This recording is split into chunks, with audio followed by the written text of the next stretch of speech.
So we got some information coming in here from Jeremy Rosh of Fox 19. Jeremy, he said some hashtag Bengals notes heading into the NFL scouting combine. Early conversations indicate the team is prioritizing cornerback, offensive tackle, interior defensive lineman in the first round. Pass catcher still an outlier, meaning that it would be odd or not common for them to go for a pass catcher here, which we've always said many times. I feel like they go wide receiver in the first round. In a way, they're just punting the position because it's not going to help us out in any way, especially not in the short term. Maybe in the long term, you might say, well, T is not going to get a new contract. Then that could help us out for a first round receiver. But for the short term, it's not going to help us out that much. So I agree with that. And then he says, high interest in finding a new punter in some capacity. This is interesting. Because while, yes, Brad Robbins definitely was not the greatest this year, and that's an understatement, he wasn't even the worst. He is he was not good his rookie season. All right, and he was a fifth-round draft pick, and obviously they're always trying to improve the team in some capacity. But it's weird if they moved on from him after one season. Especially with him being a rookie, and rookie punters take time to develop. Rookie kickers and punters take time to develop. And usually they're not good right away. So I will be interesting to see, this whole high interest in finding a new punter.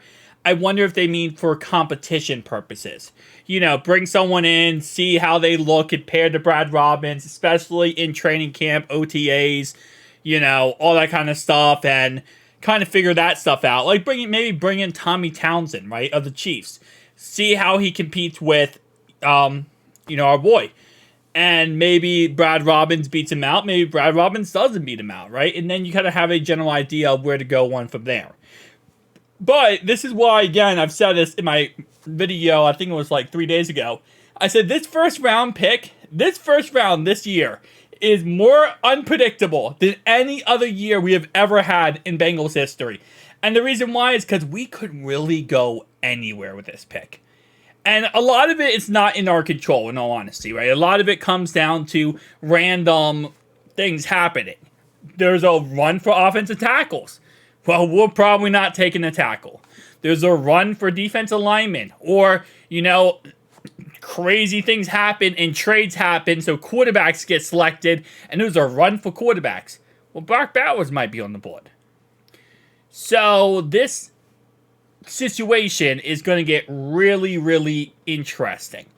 And it says right here, pass catcher is still an outlier. And kind of looking more into that, tight end is also a pass catcher. Keep that in mind. It's not just a wide receiver. Now, I think, realistically speaking wise, the only first-round potential tight ends are Brock Bowers and JT Sanders. And I don't think we're going JT Sanders. And I think if Brock Bowers is available, yeah, we might go with him. But I think that's kind of, again, an outlier where it's like, okay, if Brock Bowers is available, you go for him. But if he's not available, you're probably not touching, the pass catchers with a 10-foot pole. Especially not over cornerback, offensive tackle, interior defensive line in the first round. Now, I wonder if there's any validity to how he has these set up between cornerback, how he has this ordered, right? Cornerback, then offensive tackle, then interior defensive lineman. I probably am just reading way too far into this, and there's no validity at all. Because if this is the case, it looks like it's saying that cornerback is number one. We're going to look for corner number one, then offensive tackle, then interior defensive lineman. But in all honesty, we already know the Bengals, so they're just going to take the best player available.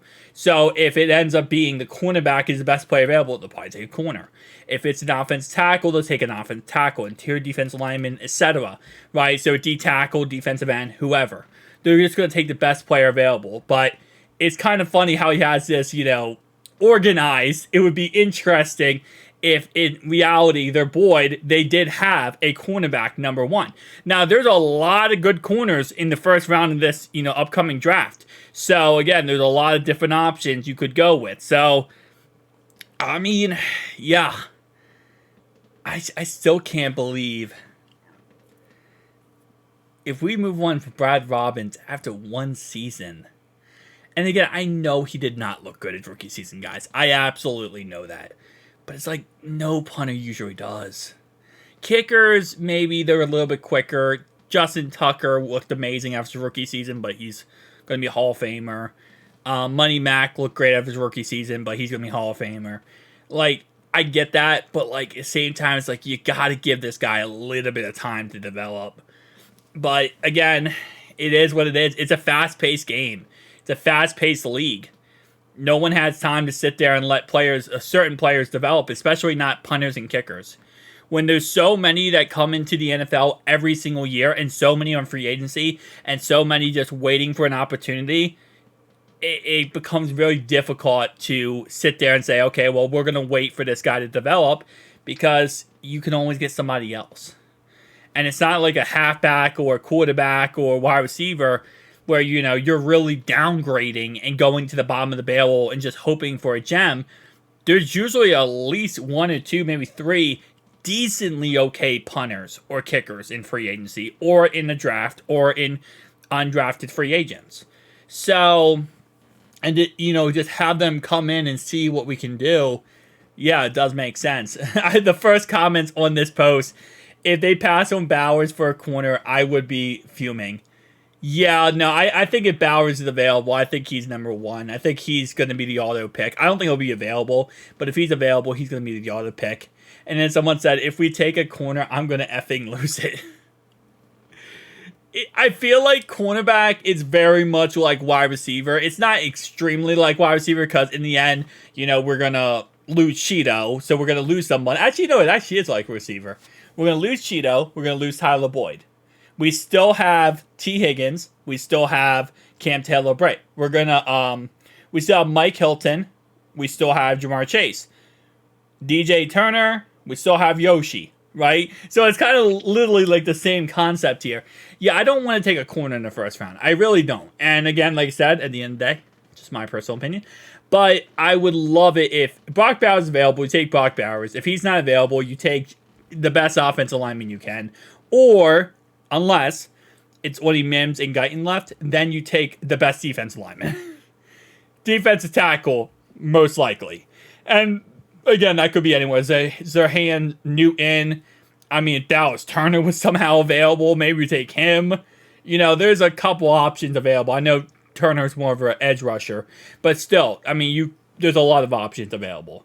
I would hate for us to take a wide receiver, and I would hate for us to take I wouldn't love us taking a corner. Just because, again, it's just cornerback and wide receiver. Those are two positions that I feel like have the highest potential of a bust player. And again, listen, you can't draft to avoid bust, right? If you try to avoid drafting a bust player in your draft, you're going to lose every single time. You have to take the best player on your board and the best player you think. It is what it is, though. Tell me down below your thoughts, opinions. I'll see you guys next one. Peace out.